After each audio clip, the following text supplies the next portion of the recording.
জয় গুরু। বন্দে পুরুষোত্তম।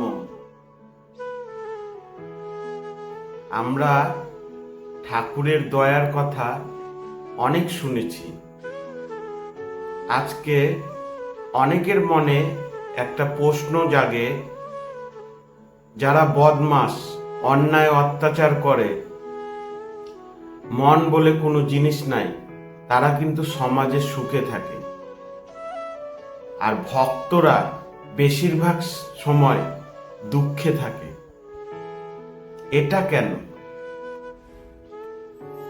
তো একটা ঘটনা আমি বলবো। এই ঘটনাটা শুনলেই পরিষ্কার হয়ে যাবে যে ভক্তরা দুঃখে কেন থাকে। একদিন সকালে বাড়ি থেকে বের হয়ে তুমি দেখছো অনেকগুলো বাচ্চা ছেলে খেলছে, তার মধ্যে তোমার বাচ্চাও আছে। সব ছোট ছোট ছেলেরা খেলছে, তোমার দেখে খুব ভালো লাগছে, তোমার ছোটবেলার কথা মনে পড়ে যাচ্ছে। তো তুমি যদি ওই বাচ্চাদেরকে কিছু খাওয়াতে চাও, পারবে না? সবাইকে যদি চকলেট দিতে চাও, পারবে না? সবাইকে যদি ট্রফি দিতে চাও, পারবে না? অবশ্যই পারবে। তো সবাইকে তুমি চকলেট দিলে, নিজের ছেলেকেও চকলেট দিলে, সব ছেলেকে চকলেট দিলে। তারপর আবার বাড়ির মধ্যে ঢুকে গেলে।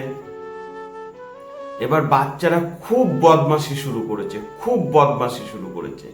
এর বাড়িতে ঢিল মারছে, ওই বাড়িতে গিয়ে দরজায় ঠোকা মারছে। এত বদমাশি শুরু করেছে, তুমি বাইরে বেরিয়ে দেখলে আশেপাশের বাড়ির লোক সব ঝগড়া করার জন্য চলে আসছে। কেন? বাচ্চা ছেলেগুলা সব বদমাশি করছে। তখন তুমি যদি চাও, সব বাচ্চাকে মারতে পারবে? সবাইকে একটা করে থাপ্পড় মারতে পারবে? আশা করি পারবে না। কাকে মারতে পারবে? নিজের ছেলেকে মেরে ঘরে ঢুকিয়ে দিতে পারবে। নিজের ছেলেকে এক থাপ্পড় মেরে বলে খুব বদমাশি করেছে, চল বাড়িতে। সব ছেলেকে কিন্তু মারতে পারবা না। ঠিক সেইভাবেই ভগবান সবাইকে সুখ দেয়, কিন্তু আঘাতটা নিজের ছেলেকেই দেয়। আঘাত কেন দেয়? ছেলেটা যেন ভালো হয়, তার সন্তান যেন ঠিক পথে যায়। আমার বাচ্চাটা যখন বদমাশি করলো, আমি কিন্তু তাকে মারলাম বা আঘাত করলাম, আঘাত করে বাড়িতে ঢুকালাম। কেন? ছেলেটা যেন ভালো হয়। ঠিক সেইভাবে ভক্তরা তো ঠাকুরের সন্তান। আমরা তো সবসময় বলি, আমি বীর, আমি সাহসী, আমি পরম পিতার সন্তান।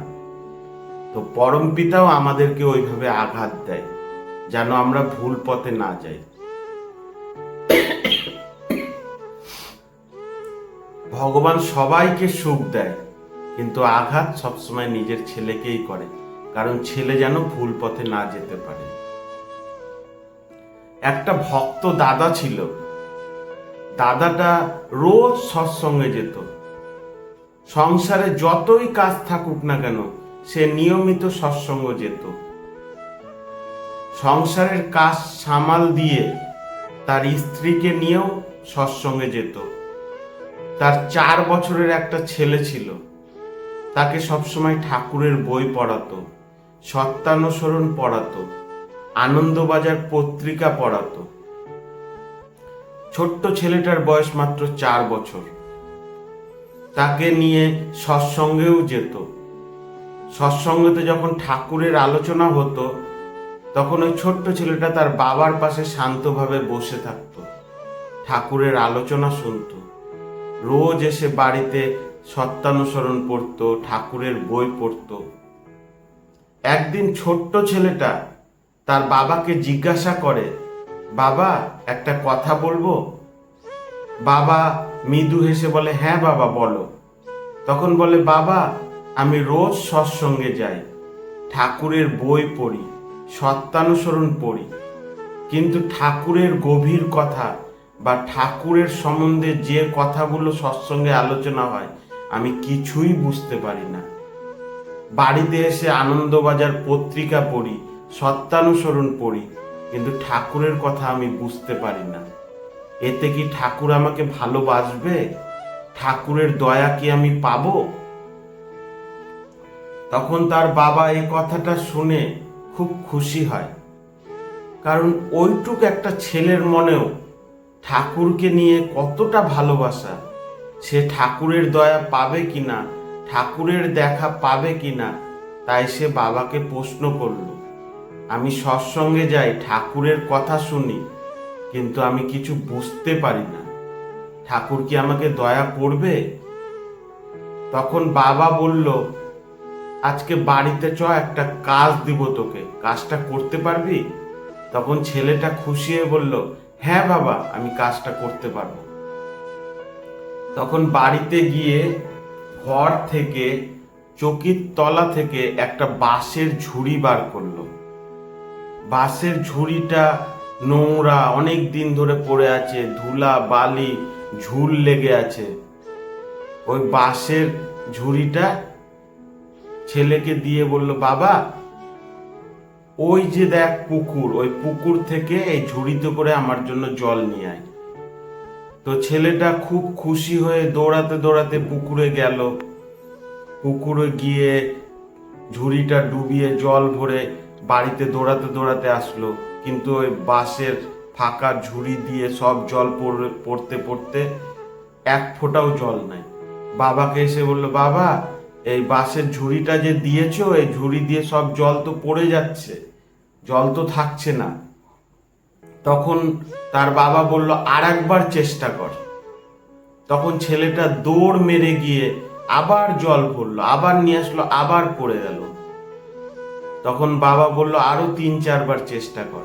আবার ছেলেটা দৌড় মেরে গেল, গিয়ে আবার জল নিয়ে আসলো, কিন্তু জল ওই সব ঝুড়ি দিয়ে পড়ে যাচ্ছে। বাবার কাছে আস্তে আস্তে একটুকু জল থাকছে না। তখন ছেলেটা একটু রাগে বলল, বাবা, এটাতে তো জল আনা সম্ভব না, এই ঝুড়ি তো ফুটা ঝুড়ি, জল তো সব ওই ফুটা দিয়েই পড়ে যাচ্ছে। তখন বাবাটা হেসে বলল, ওই ঝুড়িটার দিকে একবার তাকা। তখন ছোট্ট ছেলেটা ঝুড়িটার দিকে তাকালো, বলল, কিছু দেখতে পেলি? তখন ছোট্ট ছেলেটা বলছে, ঝুড়িতে বাবা জল নাই, জল তো সব ফুটা দিয়ে পড়ে যাচ্ছে। তখন ওর বাবা বলল, আমি জলের কথা বলিনি, দেখ ঝুড়িটা আগে কত নোংরা ছিল, ধুলাবালি ছিল, ঝুল ছিল, কিন্তু তুই বারবার পুকুরের জলে ডুবিয়ে জল আনার চেষ্টা করছিস, ঝুড়িটা দেখ একদম পরিষ্কার হয়ে গেছে। ঠিক সেইভাবে আমরা সৎসঙ্গ গেলে বা আনন্দবাজার পত্রিকা পড়লে বা সত্যানুসরণ পড়লে বা ঠাকুরের কথা শ্রবণ করলে আমরা কিছু বুঝি আর না বুঝি, আমাদের মন, আমাদের হৃদয়, আমাদের চরিত্র এরকম বাঁশের ঝুড়ির মতো পরিষ্কার হয়ে যায়। আর আমাদের যখন মন আর হৃদয় বাঁশের ঝুড়ির মতো পরিষ্কার হয়ে যায়, নির্মল হয়ে যায়, তখন ঠাকুরের আশীর্বাদ আমাদের এই মনের উপরে পড়ে, ঠাকুরের কৃপা আমরা তখন আস্তে আস্তে বুঝতে পারি। একদিনেই যে আমরা ঠাকুরের কথা বুঝতে পারবো বা নাম ধ্যান করলে ঠাকুরের কৃপা পাবো তা কিন্তু নয়। আগে আমাদের মন পরিষ্কার করতে হবে, আগে আমাদের চরিত্র পরিষ্কার করতে হবে, আগে আমাদের হৃদয় পরিষ্কার করতে হবে, তারপরেই আমরা ঠাকুরের কৃপা পাবো, তারপরেই আমরা পরম পিতার দয়া অনুভব করতে পারবো।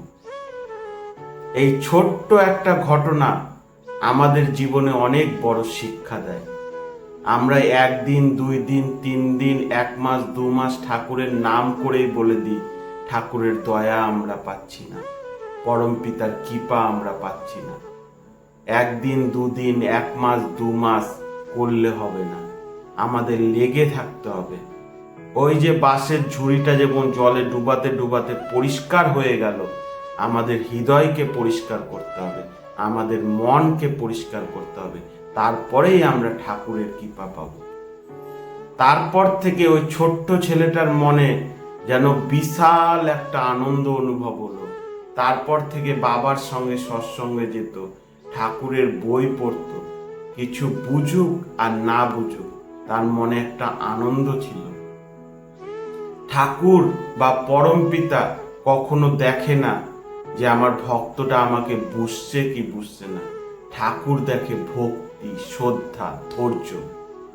ঠাকুরকে মন দিয়ে ডাকলে ঠাকুর তোমার উপর কৃপা করবেই। আমার খুব খিদা লেগেছে, আমার খাওয়ার ইচ্ছা নাই, কিন্তু মা আমাকে জোর করে করে খাওয়াই দিচ্ছে। আমার খেতে ইচ্ছা করছে না, তাহলে কি আমার পেট ভরবে না? ঠিক সেইভাবে ঠাকুরের নাম জপ করলে আমাদের ভালো লাগুক আর না লাগুক, আমরা বুঝতে পারি আর না পারি, ঠাকুরের দয়া আমরা অনুভব করবই করব।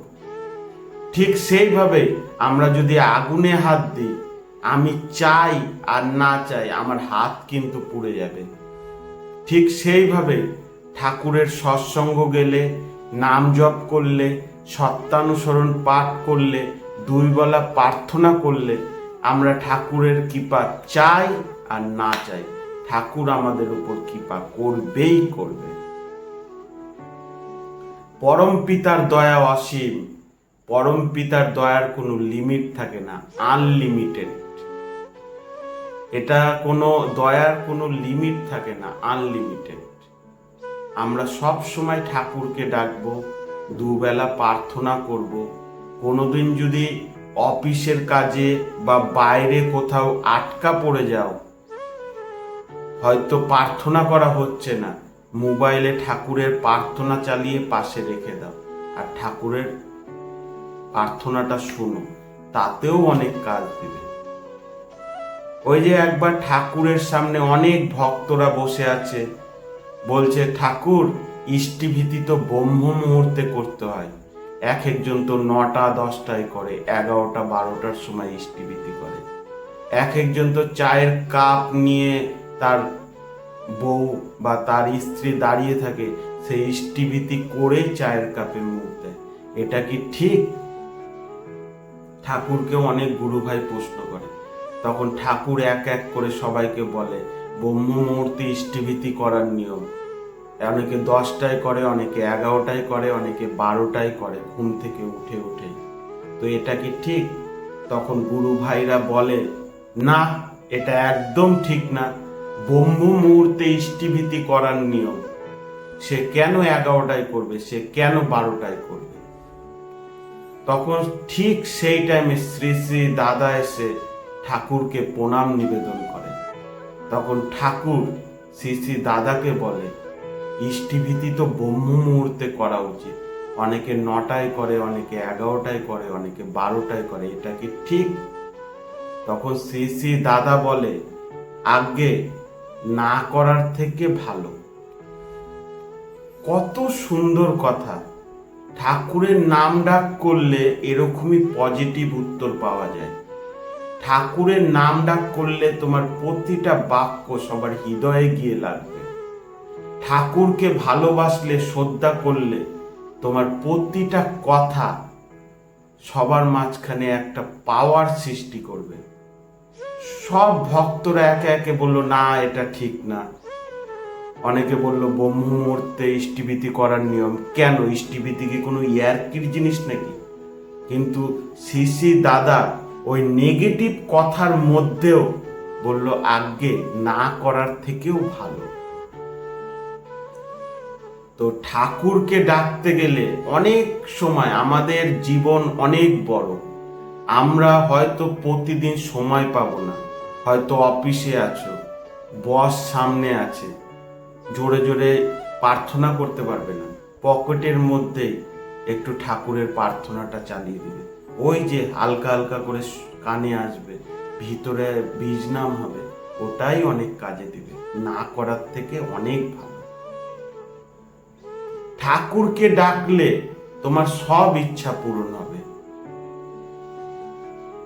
তোমার একটা ছেলে খুব নেশা করত, নেশা ছাড়তেই পারে না, সে নেশা ছাড়ার খুব চেষ্টা করত, সে ঠাকুরের ভক্ত ছিল, ঠাকুরকে বলতো যে আমি নেশা ছাড়ার অনেক চেষ্টা করছি কিন্তু নেশা ছাড়তে পারছি না। তখন ঠাকুর বলতো তোকে নেশা ছাড়তে হবে না, তোকে ধরতে হবে। তখন ভক্তটা বলল, কাকে ধরতে হবে? তখন ঠাকুর বলল, ঠাকুরকে ধরতে হবে, আমাকে ধরতে হবে, বীজ নামকে ধরতে হবে। অটোমেটিক খারাপ জিনিসগুলা, নেগেটিভ জিনিসগুলা তোমার কাছ থেকে দূরে সরতে থাকবে। ঠাকুরকে তুমি অন্তর দিয়ে ডাকো, তোমার ভিতর পুরা পিউরিফাই হয়ে যাবে। নাম জপ তুমি অন্তর দিয়ে করো। যেরকম গঙ্গাতে স্নান করলে আমরা পবিত্র হয়ে যাই, ঠিক সেইভাবে ঠাকুরকে ডাকলে, ঠাকুরের নাম জপ করলে আমাদের ভিতরটাও পবিত্র হয়ে যায়। ঠাকুরকে ডাকলে খুব আনন্দ। এই আনন্দ ভাষায় প্রকাশ করা যাবে না, বা এই আনন্দ বলে বোঝাতে পারবো না। একদিন তুমি ঠাকুরকে ডাকো, দেখবা তোমার মনে খুব অশান্তি, তুমি নাম ধ্যান করতে পারছো না, কিন্তু কি অশান্তি বুঝতেও পারছো না, মনে হচ্ছে মনটা ছটপট ছটপট করছে। তুমি ঠাকুরের নাম করো, আর কি ছটপট করছে ওই জিনিসগুলোকে ভাবার চেষ্টা করো। ঠাকুরের বীজ নাম করো, চোখ বন্ধ করো, আর ভাবো যে কি ডিস্টার্ব করছে আমাকে। মানে প্রথমে কিন্তু খুব ছটপট লাগবে, এই বুঝি চোখ খুলে দিই, তুমি চোখ খুলবা না, আর ঠাকুরের বীজ নাম করতেই থাকবা। দেখবা ঘরের সামনে ড্রেনের জল ঠল আটকা পড়ে যায় অনেক সময়, বা বৃষ্টিতে জল আটকা পড়ে যায়, অনেকগুলা ছোট ছোট জল পোকা, জলের পোকাগুলা কিচপিচ কিচপিচ কিচপিচ করে ঘুরে। তারা কিন্তু আস্তে আস্তে ঘুরে, কিন্তু ওই জলের মধ্যে যখন এক মুটকি বা ডেটল দিয়ে দেওয়া হয় বেশি করে, তখন দেখবো খুব ছটপট ছটপট ছটপট করে। কেন করে? ওষুধের কাজ হচ্ছে। এত ছটপট ছটপট করে কিছুক্ষণ পর ওই জলের পোকাগুলা মরে যায়। তখন দেখবো শান্ত হয়ে যায়, জলটা একদম ঠান্ডা হয়ে যায়।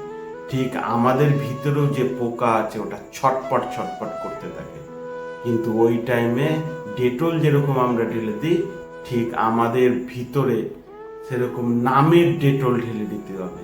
পোকাগুলা ছটপট ছটপট করবে, যত অশান্ত আছে আস্তে আস্তে শান্ত হতে থাকবে। 15 মিনিট, 20 মিনিট, খুব জোর 25 মিনিট এই যুদ্ধ চলতে থাকবে। দেখবে এক টাইমে মন একদম ঠান্ডা হয়ে গেছে। ঠাকুরের নাম করলে মানে একটা আনন্দ অনুভব হচ্ছে, বীজ নাম করলে মানে হচ্ছে অন্তর থেকে বীজ নামটা হচ্ছে, ঠাকুরকে পাওয়ার একটা আলাদা আনন্দ হচ্ছে। তখন তোমাকে যতই কেউ ডাকুক বা কোনো কাজ পড়ে যাক, মনে হচ্ছে ওই ধ্যান থেকে যেন না উঠে, ঠাকুরের নাম জপ যেন চলতেই থাকুক, মানে বেশি বেশি করে ঠাকুরের নাম জপ করি। তখন ভাববা তোমার মন একদম ঠান্ডা হয়ে গেছে। ঠাকুরের নাম করতে বসলে প্রথমে মন ছটপট করবে, 10 মিনিট করার পরে মনে হবে একটু ঠাকুরের একটা গান শুনি, নাহলে একটু মোবাইলটা দেখি। একদম না, ওগুলাতে টাচ করবা না। চোখ মানে বন্ধ হয়ে আছে, খুলতে ইচ্ছা করছে, একদম চোখ খুলবা না, শুধু ঠাকুরের নাম। আর দেখতে থাকো যে কতক্ষণ ছটপট করে, ওটাকে নজরে রাখো। দেখবা ঠাকুরের নাম দিয়ে ওগুলো আস্তে আস্তে মারা যাবে, বা আস্তে আস্তে মন ঠান্ডা হয়ে যাবে। ঠাকুরের নাম যে একবার এই আনন্দ পেয়ে যাবে, সে রোজ করবে। প্রথমে 15 মিনিট নাম করে দেখো, কত অসুবিধা। তারপরে দেখবে 1 ঘন্টা 2 ঘন্টা করে নেবে। তারপরে যখন চোখটা খুলবে ভাববে অন্য একটা পৃথিবী, আলাদা একটা, মানে চোখের ঠান্ডা হয়ে যায়, ভিতর একদম ঠান্ডা হয়ে যায়। ঠাকুরের কথা যেরকম বলতে ভালো লাগে, শুনতেও ভালো লাগে, আর করতে আরো বেশি ভালো লাগে। একবার তুমি করে দেখো। শুধু তুমি জিমে গিয়ে খুব জিম করছো, মানে 1 ঘন্টা 1.5 ঘন্টা ধরে ঘেমে একদম অস্থির হয়ে গেছো, তখন তুমি জল খাবে, ওই জলের টেস্ট আলাদা। ঠিক সেইভাবে আমরা যখন 1 ঘন্টা 2 ঘন্টা নাম করব, আমাদের মনের মধ্যে যে আনন্দটা হবে, সেই আনন্দের মাত্রা আলাদা, এমনি আনন্দের থেকে অনেক বেশি। দেওঘরে গিয়ে মাঝে মাঝে পিউরিফাই হতে হয়, ঠাকুরের মন্দিরে গিয়ে মাঝে মাঝে পিউরিফাই হতে হয়। অনেকে দেখবেন বলবে, ঠাকুর কি শুধু মন্দিরেই পাওয়া যায়, ঠাকুর কি শুধু দেওঘরেই পাওয়া যায়? এটা না, ঠাকুর বাড়িতেও পাওয়া যায়। তো তাদেরকে আমি একটাই কথা বলবো, আজকে আমি যে ঘরে বসে ভিডিও বানাচ্ছি আমার উপরে কিন্তু ফ্যান নাই, তার মানে কি হাওয়া নাই? পাশের ঘরে ফ্যান চলছে, ওর নিচে গিয়ে বসলে হাওয়া বেশি পাবো, এখানটা অল্প হাওয়া পাবো। ঠিক সেইভাবেই আমরা যখন দেওঘরে যাই বা ঠাকুরের মন্দিরে যাই, ওখানে পরম পিতার দয়া বেশি করে পাবো। আমরা দেখবা বাড়িতে ট্যাঙ্কি থেকে জল আসে ফিল্টারে, যেরকম আমাদের অ্যাকোয়াগার্ড আছে, ট্যাঙ্কি থেকে জল অ্যাকোয়াগার্ড আসে, সেই জল আমরা গিয়ে খাই। আবার ওই ট্যাঙ্কি থেকে জল পায়খানাতে থাকে, ওই জল কি আমরা খাই? কিন্তু একই জায়গা থেকেই তো আসে। ঠিক সেইভাবে ঠাকুরের মন্দিরে, দেওঘরে, এখানটায় আলাদা একটা এনার্জি। এখানে ঠাকুরের নাম জপের দ্বারা পুরো হাওয়া শুদ্ধ হয়ে যায়, ওখানে একটুতেই মন ঠান্ডা হয়ে যায়। বাড়িতেও অবশ্যই ভগবান আছে, বাড়িতেও নাম করলে তুমি পরম পিতার দর্শন পাবে, পরম পিতার দয়া পাবে। তবে পিউরিফাই প্রথমে হতে হবে। এখানটা হয়তো 1 ঘন্টা নাম ধ্যান করার পর আমাদের মন ঠান্ডা হচ্ছে, কিন্তু দেওঘরে গিয়ে 10 মিনিট ঠাকুরের সামনে গিয়ে নাম জপ করো, দেখবে মন ঠান্ডা হয়ে যাবে। তাই বছরে একবার করে হলেও দেওঘরে যাওয়ার চেষ্টা করো, আর ঠাকুরের বই পড়ো, ঠাকুরের ভিডিও পড়ো, ভিডিও দেখো, ঠাকুরের আলোচনা শুনো, বেশি বেশি সৎসঙ্গে যাও, ঠাকুরের দয়া এমনি এমনি চলে আসবে। অতএব ঠাকুরের আলোচনা শুনলে বা ঠাকুরের নাম জপ শুনলে আমরা যদি কিছু বুঝতেও না পারি, তবু ঠাকুরের দয়া আমরা পাবো। এই গল্পটা থেকেই আমরা বুঝতে পারলাম। আর ঠাকুর সবসময় নিজের ছেলেকেই আঘাত করে। আজকে আমি দুঃখ আছি, আজকে আমি গাড়ি নিয়ে গেলাম, পড়ে গিয়ে পা ছিলে গেল, আর এক একটা ছেলেকে দেখি 100-তে গাড়ি চালাচ্ছে, চালাচ্ছে, জোরে জোরে হর্ন বাজিয়ে বাজিয়ে যাচ্ছে, আমরা রেগে যাই, কিন্তু ছেলেটার কিছু হয় না। ঠাকুর সুখ সবাইকেই দেয়, আঘাত শুধু নিজের ছেলেকেই করে। আঘাতটা কেন করে? যেন শুধরে যায়, যেন সাবধানে আমি গাড়ি চালাই, যেন ওই ভুল কাজ আমি না করি। আর যারা ভুল করতেই আছে, ঠাকুর যাদের আঘাত দিচ্ছে না, তাদের কপালে বা তাদের শেষ পরিণতি যে কি হবে, বলে না, শিশুপালের যখন পাপের ঘরা পূরণ হয়ে গেছিল, তখন ভগবান শ্রীকৃষ্ণ তার সুদর্শন চক্র দিয়ে তার গলা কেটে দিয়েছিল। তো তোমরা ওইটা চাও, শিশুপাল হতে চাও, না প্রথম ভুল বা আঘাতের পর ঠাকুর এসে আমাদের আঘাত দিয়ে ঠিক করে দিক, বললে বাবা এই জিনিসটা ভালো না, ঠাকুরের নাম জপ করে, এই ভুল করিস না? না, ওইটা ভালো? একবারে শেষ হওয়ার থেকে প্রথমবারেই যদি আমাদের সাবধান করে দেয়, তাহলে আমরা অনেক ভালো থাকব, অনেক উন্নতি করব। তো ঠাকুরকে ডাকার মজাই আলাদা। এই জীবনে ঠাকুর ছাড়া কিছু নাই, শুধু ঠাকুর আর ঠাকুর। সব সময় ঠাকুরের বীজ নাম করো, যতই ভিড়ের মধ্যে থাকো। ওই তো একজন বলেছিল, ভিড়ের মধ্যে থাকলে বন্ধুদের সাথে আড্ডা মারলে কি ঠাকুরের নাম জপ করা যায়? যতই বলো ভিড়ের মধ্যে থেকে ঠাকুরের নাম জপ করা যায়, ঠাকুরের নাম জপ ওইভাবে হয় না। তখন শ্রী বর্দা একটা গল্প বলেছিল, তোমার পিঠে বিষ ফোড়া হয়েছে, সেই ফোড়া খুব ব্যথা, তুমি যতই ভিড়ে যাও, তুমি কিন্তু সবসময় ফোড়াটাকে একটু বাঁচিয়ে চলবে, কেউ যেন তোমার ফোড়াতে হাত না দিয়ে দেয়। তুমি যতই গল্প করো, তোমার মনটা কিন্তু ওই ফোড়ার মধ্যে থাকবে। ঠিক সেইভাবে ঠাকুরের দিকে ওইভাবে মন দিতে হয়। তুমি যতই ভিড়ে থাকো, কিন্তু তোমার ভিতরে নাম জপ চলবে, কেউ যেন তোমাকে বিঘ্ন ঘটাতে না পারে। কেউ কোনো গল্প বলছে, তুমি শুনছো, কিন্তু ঠাকুরের বীজ নাম ভিতরে করতে হবে। আমরা যেমন পিঠে ফোড়া হলে ওটাকে বাঁচিয়ে চলি, যতই ভিড়ে যাই সবসময় সাবধানে থাকি, তাই আমরা ওইভাবে, আমরা যতই ভিড়ে যাব, ঠাকুরের নাম জপ করব, বাজারে বাজার করব, ঠাকুরের নাম জপ করব। দেখবা ঠাকুরের নাম জপ করতে করতে এরকম হয়ে যাবে, আমাদের যেরকম নিঃশ্বাস প্রশ্বাসটা স্বাভাবিক, আমাদের ঠাকুরের নামটাও অটোমেটিক স্বাভাবিক হয়ে যাবে। তুমি ভুলে গেছো ঠাকুরের নাম জপ করতে হবে, কিন্তু ঝট করে মনে করলে দেখবা ঠাকুরের নাম জপটা ভিতরে চলছে। এরকম প্র্যাকটিস করতে হবে, তারপরে দেখবে যে কাজে যাবে একটা আলাদা আনন্দ। যতই বিপদ আসুক ভয় পাবা না, দেখবা ঠাকুরের নাম জপ করতে করতে উদ্ধার হয়ে গেছে, অন্যজন ওই বিপদে পড়ে ভেঙে গেছে। ঠাকুরের নাম জপের আলাদাই আনন্দ, সেটা বলে বোঝাতে পারবো না। ঠাকুরের নাম জপের আনন্দ পেতে গেলে ঠাকুরের নাম জপ করতে হবে, পরম পিতাকে ডাকতে হবে। আর ঠাকুরের নাম জপ করে কিরকম আনন্দ অনুভব করলে বা বিপদ থেকে কিভাবে রক্ষা করলে আমাকে কমেন্টে জানাবেন। আমি কমেন্ট দেখে আরো উৎসাহিত হব, আরো বেশি বেশি করে ঠাকুরের আলোচনা করব। ঠাকুরের আলোচনা করলে যেরকম আপনাদের লাভ, ঠিক সেইভাবে আমারও লাভ। আমার ভিতর পিউরিফাই হচ্ছে। আমি তো ঠাকুরের নাম জপ করতে খুব ভালো লাগে, মানে সব সময় ঠাকুরের নাম জপ করি, সব সময় ঠাকুরকে ডাকি। ঠাকুরকে ডাকার মজাই আলাদা, সেই মজা ভাগ করাও যাবে না বা সেই মজার কথা বলাও যাবে না। ঠিক আছে, অনেক রাত হলো। জয় গুরু, সবাই ভালো থাকবেন। বন্দে পুরুষোত্তম।